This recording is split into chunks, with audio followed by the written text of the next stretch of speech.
Now imagine an ant. When ants exist, when you have a tank of ants and you're observing them, and they make a mess, and you gotta clean it up. Well, when you clean up, you destroy what the ants had built. You're destroying it, and maybe some ants die if they get in the way, which, humanity has kind of gotten all over the planet. And, when God has to clean up, throw a meteor and reset the thing, people are in the way. Hey, they die. And the thing is, God could go in and take each one of us individually out and make sure nobody ever gets hurt. But then you kind of become conscious of God. You're no longer a little ant living its ant life, having to clean up after, nature resets itself. And going through that, you now realize there's something outside of the tank, outside of your environment. And eventually, the ants, humans, start becoming curious. What is God? How do I become God? And they work their way up in consciousness from a little ant to a human. And they're just as capable as humans are. Now, on the human level, you know of God and you start working your way up to God. What happens when you become conscious enough that you know you are God? You become conscious of the world in a way that an individual has never been conscious. You are an ant that has become aware that it is an ant. And this is a process of evolution in consciousness. You can grow your consciousness. Consciousness is like the flower of life. It's the things you are aware of. I'm aware of the animal world. I am aware of the plant world. I'm aware of the people world. I am aware that this is all one thing, and you build up consciousness on many different levels. It's not just a flat, plain, two-dimensional. It's three, four, five, as many dimensions as possible. You can grow your consciousness. You might think, if I learn all of physics, then I'm as conscious as possible. No, you're not conscious of dragons. You're not conscious of concepts that you refuse to even consider may be a possibility.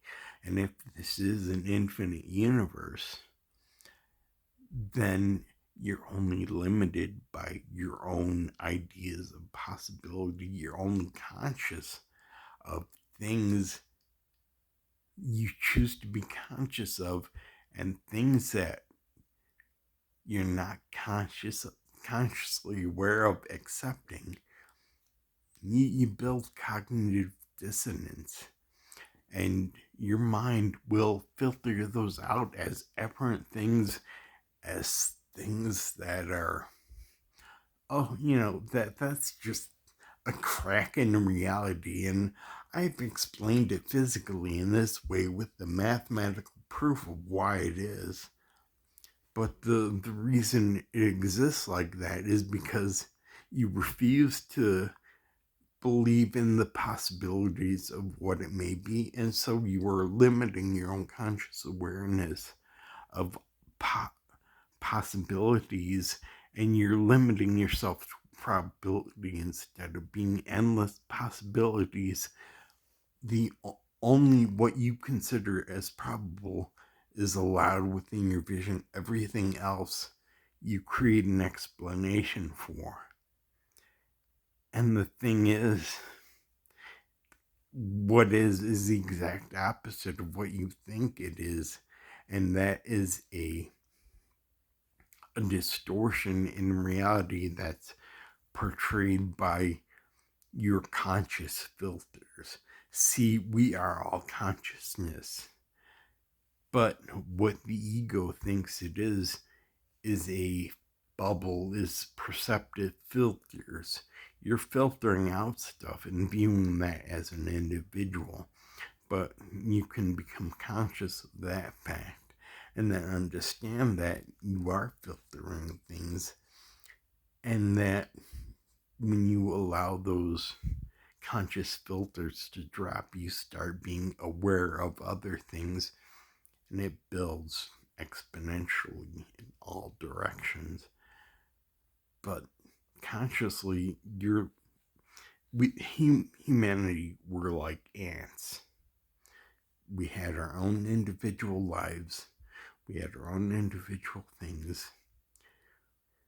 We didn't see the bigger picture. We didn't see how we interacted with the land, created the world. We didn't know that. We thought, oh, we kill as many animals as we want, and it doesn't fucking matter. But then animals start getting extinct, and we're aware that the animals and us are connected, and we're aware that how we treat the environment is connected to the world. Everything we do affects the world. We do not exist solely as individuals. We are a collective organism, and we as humans were ants and unaware of the fact that there was a greater world. But now we're evolving to a consciousness level where we realize that we are all connected. Everything is connected on this planet.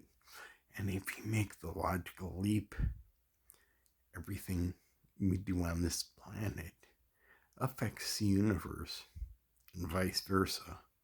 And we are a part of that bigger organism as well.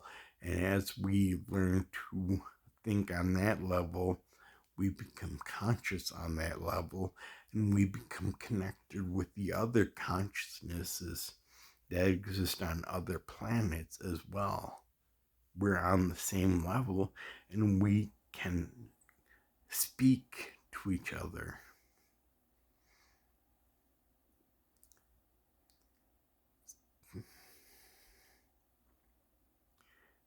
So consciousness is evolving because we are a self-contained set of rules. That is why I am Billy and you are that, because I am a slice of consciousness, a little fractal bit that has a set of rules, a set of filters that say, I am Billy. Anything other than Billy is something else.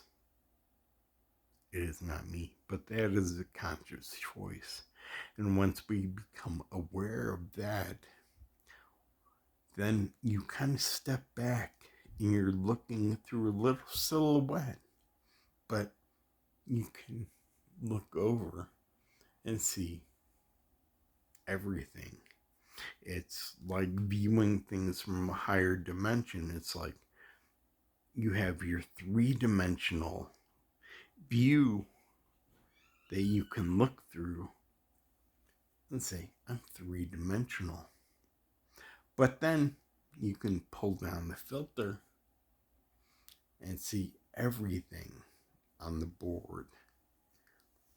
There's no barriers. It's you're able to realize that you are this being, and as you're learning it, as you're aware of it, you're expanding your consciousness and you're seeing it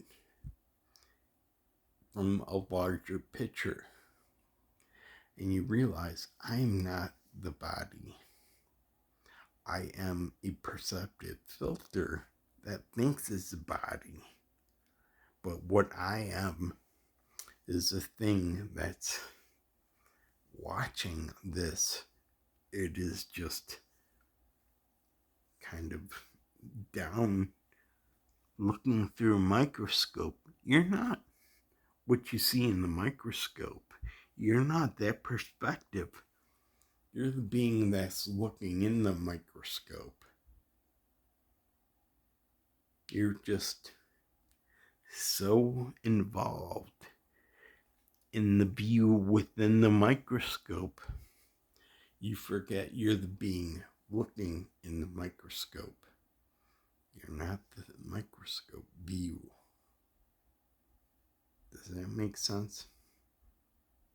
Hopefully it does. If you're watching this and you've gotten this far into it, you're either aware of what's going on and what I'm talking about, or it makes some kind of sense and you just haven't looked at that perspective long enough to identify with it.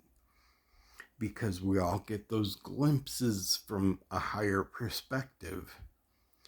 But when we return to the three-dimension way of thinking, it's just memory.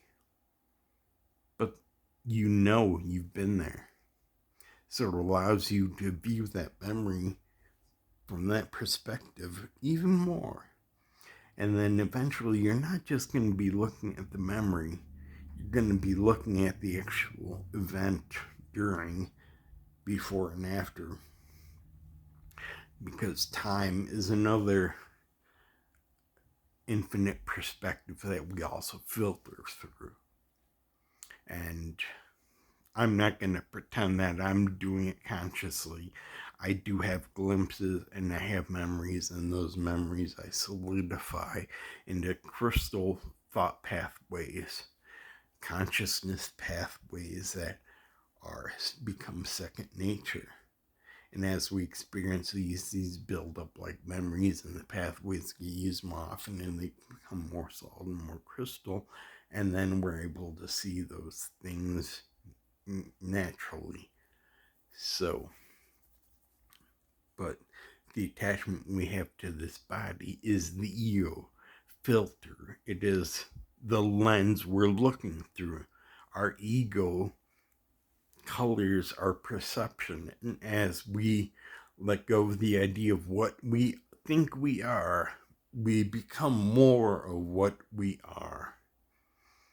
Letting go is hard, because letting go is counterintuitive. How can I be who I am if I forget who I am? Because you are who you are, not who you think you are. So stop thinking you are and just be. Don't judge yourself. Don't put definitions out. Don't put yourself in a box. Nobody puts baby in a corner but baby herself. The walls you build within are crumbling down. A new world will begin. It's out there. This knowledge is there. We're just connecting to it, creating a neural pathway of sorts, and crystallizing those pathways into our consciousness matrix, our self-chosen perceptive filters. And when you start thinking more and more of these things, when you're more consciously aware of it, when you're conscious of the litter you throw on the ground creates trash in this world, and you stop doing that because you see what you're doing and you understand how it affects everything, and how your doing unto others is doing unto yourself. Because when you do it to somebody else in a way that's counterproductive to the entire organism, you're damaging yourself. And suicide is wrong. Doing bad things to yourself is the sin. It is the only sin. Do not judge yourself. Help yourself. Do the right thing. Do the right thing. And we're all programmed to do the right thing. We know to do the right thing. And the right thing for each of us is not the right thing for all of us. You do the right thing for you because you are programmed. It is a self-programming. We are all part of a system that knows what it needs to do. It puts out that information in the holographic matrix. We all understand our own individual purposes. We are all doing what is good, what is right, because that is our instruction set. And we run that instruction set. But when we become self-aware, because we are that initial consciousness that created us, we are just a filtered perception of that thought. Our instruction set is flawless. No matter what we do, we are doing what we've been programmed to do. And when we accept that, we become aware of a consciousness level above the consciousness of the drone. The thought that's making action, and we understand a little more, and we see the bigger picture as we become aware of those things that are what we are. We are the world we create around us. We are the trash we throw on the ground. We are the other person. We are that because we are all affecting each other. And there is no individual but what we think we are.